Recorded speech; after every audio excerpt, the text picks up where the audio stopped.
மாங்காய் விலை கடும் வீழ்ச்சியால் மரங்களிலேயே பழுத்து கீழே கொட்டி அழுகி வருகின்றன. ஆந்திரா மா விவசாயிகள் மீது அம்மாநில அரசு கவனம் செலுத்துவது போன்று தமிழக அரசு தமிழக மா விவசாயிகள் கவனம் செலுத்த தயங்குவது ஏன் என்பதை அவர்களின் கேள்வி. துயரத்தில் இருக்கும் மா விவசாயிகளுடன் நமது வேலூர் செய்தியாளர் பிரீத்குமார் நடத்திய கலந்துரையாடலை தற்போது பார்க்கலாம். வேலூர் மாவட்டத்தில் 10,000க்கும் மேற்பட்ட விவசாயிகள் மா விவசாயத்தையே நம்பி வருகின்றனர். குறிப்பாக 50,000 ஏக்கர் பரப்பளவில் மா விவசாயத்தை தொடர்ந்து விவசாயிகள் செய்து வருகின்றனர். கடந்த ஆண்டை விட இந்த ஆண்டு மா மகசூலானது அதிகரித்து இருந்தாலும் ஆனால் விவசாயிகளுடைய வாழ்வாதாரம் பாதிக்கப்பட்டிருக்கிறது என்று தெரிவிக்கலாம். இதற்கான காரணம் என்னவென்று தற்போது நம்முடன் மா விவசாயிகள் இருக்கின்றனர், அவர்களும் கேட்போம். சார் வணக்கம் சார். இந்த வருஷம் மா விவசாயத்தில் அதிக நஷ்டத்தை நீங்கள் பெற்றிருக்குதா தெரிவிச்சிருக்கீங்க. எதனால் இந்த நஷ்டம் உங்களுக்கு ஏற்பட்டிருக்கு, என்ன காரணங்கள் அது சொல்லுங்க ஐயா? மழை அதிகமாக பெய்ஞ்சதால இது போன்ற புள்ளிகள் வீழ்ந்ததுனால இந்த மாங்காய் மொத்தமே 75% 50% கீழே இருக்குது. கீழே போகிறதுக்கு எந்த நிவாரணமும் இல்லை. எங்களுக்கு அதெல்லாம் நிவாரணம் கொடுக்கணும். ரெண்டாவது இந்த மாங்காய் இப்போ மார்க்கெட்டில்னா 3 ரூபா கேட்குறாங்க. அந்த கேட்குற மாங்காய் எங்கே கூலிக்கும் எடுத்துமாரி வாடகைக்கு பத்தாது. அது எடுத்துமாரி எந்த ஃபேக்ட்ரிலும் இறக்கிறதுக்கு வழி இல்லை. அதர் ஸ்டேட்டில் நாங்கள் 30-40 வருஷமாக அதர் ஸ்டேட்டில் எடுத்துமாரி இறக்கிருந்தோம். அவங்க தமிழ்நாட்டு காய் அவங்க கவர்மெண்ட் அவங்க ஆந்திரா காய் தான் எங்கள் ஃபேக்ட்ரியில் இறக்கணும், தமிழ்நாட்டுக்கு இறக்கிறதுக்கு இடையிலன்னு திருப்பி இருப்போம். தப்பி போன 4-5 டிராக்டர் போய் மாட்டேங்குது. 5 நாள் இன்னும் இறக்கலை.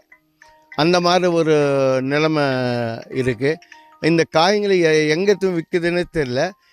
மொத்தமே 100 வாரத்துக்குள்ளே மொத்தம் 75% வீழ்ந்துடும். விலை ரொம்ப கம்மியாக இருக்கும்.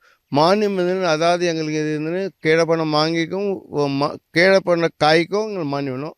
எனவே நமது முதல்வர் அவர்கள் இதை கவனத்தில் கொண்டு எங்களுடைய கஷ்டங்களை உணர்ந்து எங்களுக்கு நிவாரணமும் மானியமும் பெற்றுத்தரமை தாழ்மையை கேட்டுக்கொள்கிறோம். நாங்கள் ஆந்திர பிரதேசில் இருக்கிற பல்ப் இண்டஸ்ட்ரி அதுக்கு தான் சப்ளை பண்ணிட்டு இருக்கிறோம். இப்போ 30-40 வருஷமாக. இப்போது தற்சமயம் ஆந்திர அரசு அங்கே அவங்கக்கிட்டேயே நிறைய விளைச்சல் இருக்கிறதுனால அவங்க தமிழ்நாட்டிலேருந்து காயை கொண்டு வரக்கூடாது, அங்கே இருக்கிற ஃபேக்ட்ரிங்க அவங்கள கூப்பிட்டு பேசி அவங்க விலையை 8 ரூபா இண்டஸ்ட்ரி தரப்பும் அரசாங்கம் 4 ரூபா மானியமும் சேர்த்து 12 ரூபா கொடுக்குற மாதிரி ஏற்பாடு பண்ணி அவங்க காயை பல்ப் பண்ணிக்கின்னு இருக்காங்க. நம்ம காயை அவங்க அலௌட் பண்ணல. இப்போ அதே மாதிரி தமிழ்நாடு அரசாங்கம் கிருஷ்ணகிரியில் இருக்கிற ஃபேக்ட்ரிங்க அந்த இண்டஸ்ட்ரி ஓனருங்கிட்ட பேசி அந்த மாதிரி விலை நிர்ணயம் பண்ணி இருக்கிற காயாவது அங்கே அப்ளை பண்ணுறதுக்கு எங்களுக்கு வழிவகை செய்யணும்னு கேட்டுக்கொள்கிறேன். இப்போ தனியார் ஜூஸ் ஃபேக்ட்ரிஸே மேங்கோ ஜூஸ்ன்னு பாட்டில் பண்ணி கொடுக்குறாங்க. அந்த மேங்கோ ஜூஸில் பல்பே இல்லாமல் கூட தயாரிக்கிறாங்க. வெறும் கெமிக்கலும் ஃப்ளேவரும் வச்சு தயாரிக்கிறாங்க. அது மக்களுக்கும் பாதிக்குது, விவசாயிகளுக்கும் எந்த வகையிலும் பயன்படலை. 20%க்கு மிகாமல் குறையாமல் பல்ப்பு சேர்க்கணும்னு சொல்லிட்டு சட்டம் சொல்லுது.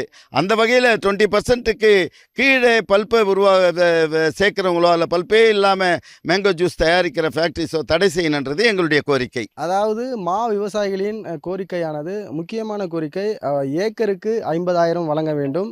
அதே போன்று தற்போது இருக்கக்கூடிய 30% மாங்காய்களை மானியம் கொடுத்து அதற்கான விலையை நிர்ணயித்து மாங்கு தொழிற்சாலைகளுக்கு கொண்டு செல்ல வேண்டும். அதே போன்று தமிழகத்தில் இருக்கக்கூடிய கூ தொழிற்சாலைகளை இந்த தொழிற்சாலைகளில் மற்ற மாநிலங்களிலிருந்து வரக்கூடிய மாங்காய்களை உள்ளே அனுமதிக்காமல் தங்கள் அதாவது தமிழகத்தில் இருக்கக்கூடிய பல்வேறு மாவட்டத்திலிருந்து வரக்கூடிய மாங்காய்களுக்கு மட்டும் அனுமதி கொடுத்து முக்கியத்துவம் கொடுக்க வேண்டும். இப்படி கொடுத்தால் மட்டுமே அதாவது தமிழகத்தில் இருக்கக்கூடிய மா விவசாயிகள் பயனடைவார்கள். குறிப்பாக வேலூர் மாவட்டத்தில் இருக்கக்கூடிய விவசாயிகள் பயனடைவார்கள் என்று இங்கே இருக்கக்கூடிய விவசாயிகள் தெரிவித்துள்ளனர். சத்தியம் செய்திகளுக்காக ஒளிப்பதிவாளர் சுதாகருடன் பிரீத்குமார்.